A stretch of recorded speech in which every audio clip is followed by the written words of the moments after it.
Sometimes I think it's crazy how just changing the way you look at something can, like, totally change how you understand it. And that's Yeah. exactly what we're going to try to do today. Okay. You guys shared this awesome YouTube video with us. Oh, yeah. It's a summary from QuickBook IQ on Tim David's magic words. Oh, cool. And so today we're going to, like, really dive into those communication strategies, and see how we can use them in our own lives. Sounds good. What do you think about Tim David's background? It's interesting that he's a magician because I think it gives him such a unique perspective. It really does.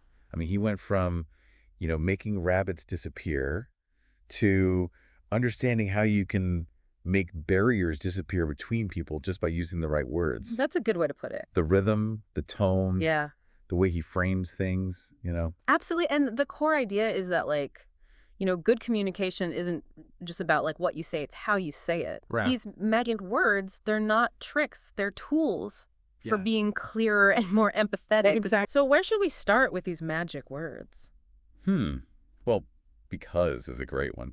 Okay, because. Yeah, because it's so common, Yeah. But we don't really think about it much. But Tim David points out something really important.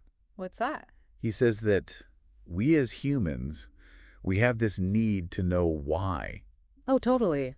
We're always trying to figure stuff out, Yeah. Always looking for reasons and explanations. Oh, yeah, like it's a core part of our brains or something. Right. Exactly. Remember that study they talked about in the video? Which one? The one where people were cutting in line at a copy machine? Oh, yeah, yeah.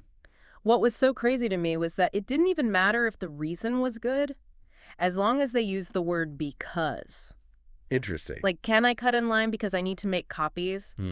So many people said yes. So it wasn't the reason itself. It was just with the word. Exactly. That's like that word. Because satisfies our need for an explanation, even if it's not a great one. Totally. And that's so important for our everyday conversations, Absolutely. When we use because, we're showing respect because we're being clear. Right. And, it's funny. There's research that shows that it doesn't even have to be a logical reason.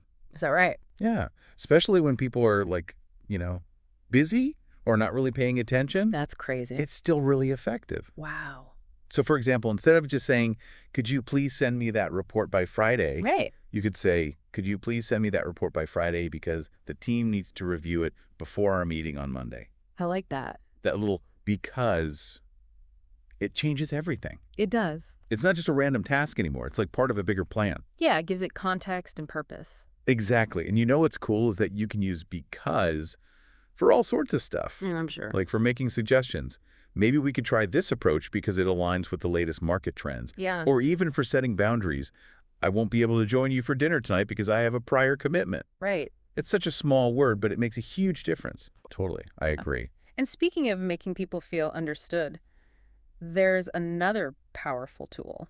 What's that? It's using their name. Their name. Oh, yeah, of course, their name. It's such a personal thing, It is. Like when you hear your name in a crowded room, it's like, You're the only one there. yeah, it's like a spotlight on you. Exactly.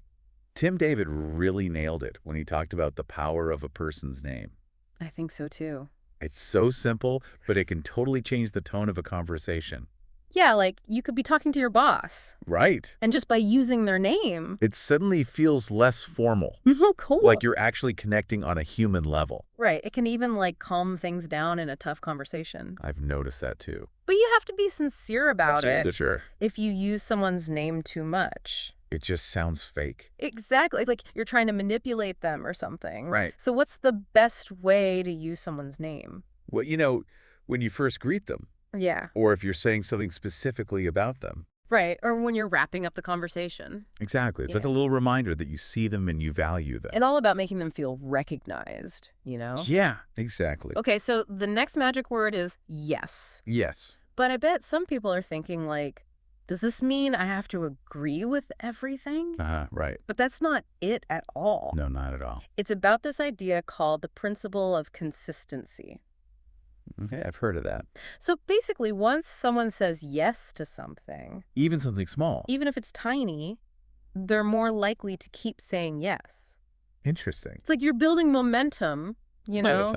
Like if you get them to agree with you on a few small things. They'll be more open to bigger ideas later on. Exactly. And Tim David talks about how you can start with really simple agreements. Like what? Something everyone can agree on, like, it's a beautiful day today, or Yeah, yeah. like, we all want this project to succeed, that Yeah. kind of stuff. It creates a good vibe, Totally. and it builds trust. Exactly. And then when you bring up your big idea, They're already in a yes mood. right, it's a lot more subtle than Forcing your ideas on them. exactly. It's like you're gently guiding them along. Yeah, it's more about collaboration than control. Exactly. It's not about one big persuasive speech. Right. It's about all those little yeses along the way. That lead to the big yes in the end. Okay, now let's talk about a word that opens up possibilities. Okay, which one? If. Oh, if. I like that one. Me too. In the video, they said it's like a word that whispers instead of shouts. That's a good way to put it. And I think that's so true. Yeah, it lets you explore different options without being demanding Right. or aggressive. It's like a softer way to suggest something. I see. For example, instead of saying, you need to handle this differently. Which can sound harsh. Yeah. You could say, if you were to try approaching it this way, you might see a different outcome. It's so much gentler. It is Because you're not telling them what to do. You're giving them a choice. Exactly. And that makes them more open to new ideas. It does, because they feel like they have control over the situation. It sparks their curiosity. Yeah, it's like an invitation to explore, not a command. Exactly. So instead of arguing, You're working together. exactly, if is like a magic word for collaboration. I like that. Okay, now let's talk about a word that's super common, Right. but often misused. Which one? It's but. But. Oh, yeah, everyone uses but. Right, but the key thing to remember is that but acts like a spotlight. A spotlight. It basically erases whatever you said before it Oh, wow. and puts all the focus on what comes after. Interesting. The example they gave in the video was really helpful. What was it? So imagine you're giving feedback on a presentation. Okay. You could say, you did a great job on the presentation, but a few of the slides were difficult to read. Right. Or you could say, a few of the slides were difficult to read, but overall you did a great job on the presentation. It's the same information. Right, but the emphasis is totally different. I see what you mean. In the first one, the but highlights the negative. The hard-to-read slides. Exactly. It's Yeah. like the compliment was just a setup for the criticism. Yeah. But in the second one... The but shifts the focus back to the positive. Exactly. It's like you're saying, yeah, there were a few problems, but hey, you still did a great job. It's so subtle, but it makes a huge difference. Yeah, it's all about guiding the listener's attention. Right. If you want to be encouraging, even when you're giving criticism... You need to use but strategically Exactly. Put the but in the right place. to highlight the positive or the potential for improvement. Right. And that can totally change how your message is received. It's amazing how one little word can have such a big impact. I know. It's pretty cool. It really is. Okay, so our next phrase is all about respect and collaboration. Okay, tell me more. It's, would you be willing? Would you be willing? It's so polite, but also really influential. How so? Because it shows that you respect the other person's freedom to choose. It's not a command, it's an invitation. I like that. So instead of saying, you need to take on this extra task, right, you could ask, would you be willing to help out with this extra task? That sounds so much better. Right, it's like you're asking for their help. Not demanding it. Exactly, and that makes them more likely to say yes. It does, because no one likes to be told what to do. Right, when you say, would you be willing? It shows that you value their opinion. Yeah, and that you see them as an equal. Exactly. It's That's- about working together, not bossing people around. Right, and when people feel respected? They're more likely to be engaged and committed. Exactly. It's Yeah. like you're tapping into their intrinsic motivation. Which is way more powerful than external pressure. Totally. And finally, we come to the simplest, but maybe the most powerful magic word of all. What's that? Thank you. Thank you. Mm. I wouldn't have thought of that one. I know it seems obvious, but the video made a really good point. What was that? That saying thank you is more than just being polite. It's about recognizing and appreciating someone's effort. Right. And in a world where people often feel invisible. A genuine thank you can mean the world. Exactly. It's like you're saying, hey, I see what you did and I appreciate it. It can really strengthen relationships, Oh, yeah. when someone feels genuinely appreciated. They're more likely to go the extra mile. Totally. And they'll feel good about their contributions. It's that basic human need to feel valued. Right. And thank you is a simple way to meet that need. And create a more positive and collaborative environment. It really is. So we've talked about all these individual magic words. We have. But what's the big idea that ties them all together? Well, I think the common thread is intention. intention. Yeah. Like the video said, these aren't tricks to manipulate people. Right. They're ways to connect with people, to understand them, and to respect them. I like that. When you say because, You're acknowledging their need for a reason. exactly. And when you use their name, You're showing that you see them as an individual. and yes, builds momentum, If opens up possibilities, but guides their attention. would you be willing? Gives them a choice. And thank you shows appreciation. It's all about being more mindful of how we communicate Yeah, being present in the moment. and thinking about how our words will affect the other person. Exactly. It's not just about getting our point And across. about building connections and understanding. And these magic words are like tools to help us do that. Right. Tools for building bridges instead of walls. Oh, that's a good way to put it. Thanks. So how about we try to apply all this to a real world situation? Okay, sure. Let's say you're in a really tense business negotiation. All right. How could you use these magic words to, like, make things go smoother?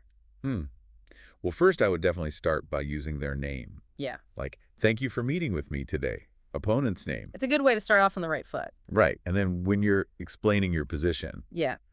you can use because to give them a reason why you're asking for what you're asking for. So you could say something like, we believe this proposed structure is beneficial for both parties because it allows for greater flexibility in the long term. Exactly. It shows that you've thought things through Right. and you're not just trying to get your way. And then when you get to the part where you have to compromise, Yeah, that's always tricky. you could use if. How would that work? So instead of just like, throwing out a counteroffer, Right. Which can feel aggressive. yeah, you could say something like, if we were to consider adjusting the timeline, would you be willing to reevaluate the initial investment? It's much softer. It is, and it makes them feel like they're part of the decision-making process. Yeah, it invites them to collaborate. Exactly. And then if there's something you disagree on, you can use but to navigate that conversation. How so? You could say something like, I understand your concerns about the budget, and we can definitely explore those further, but we also need to make sure the final product meets the agreed-upon quality standards. I like that. You're acknowledging their concerns. But you're also standing your ground. Right. And at the end of the negotiation, Yeah. no matter what happens, Right. always end with a sincere thank you. Like, thank you for your time and for the productive discussion. Exactly. It leaves a positive impression, even if you didn't get everything you wanted. It's like you're saying, hey, I respect you even though we disagree. Right. So in this scenario, you're not trying to force the other person to do what you want, No, it's more about creating a collaborative environment. where everyone feels heard and respected. Exactly. And that can lead to better outcomes for everyone. I think so too. Yeah. So to recap, we've talked about because forgiving reasons, Right. using someone's name for recognition, Yes. For momentum, if for For- possibilities, but for redirection would you be willing for respect? and thank you for gratitude. It's amazing how much power these simple words have. It really is. And for you, our listeners, we challenge you to try using these magic words in your own conversations. Yeah, pick one word and see what happens. It could be a tough conversation you've been putting off. Or even just a casual chat with a friend Pay attention to how people react. and see how it changes the dynamic. You might be surprised by the results. You might be. So here's a final thought for you. Okay. Think about one of your upcoming conversations. Right. Maybe it's something you're nervous about. Or maybe it's just a regular, everyday interaction. Okay. Now imagine using one of these magic words. I'm imagining it. How could that word change the conversation? Hmm. Could it make things go smoother? Possibly. Could it lead to a more positive outcome?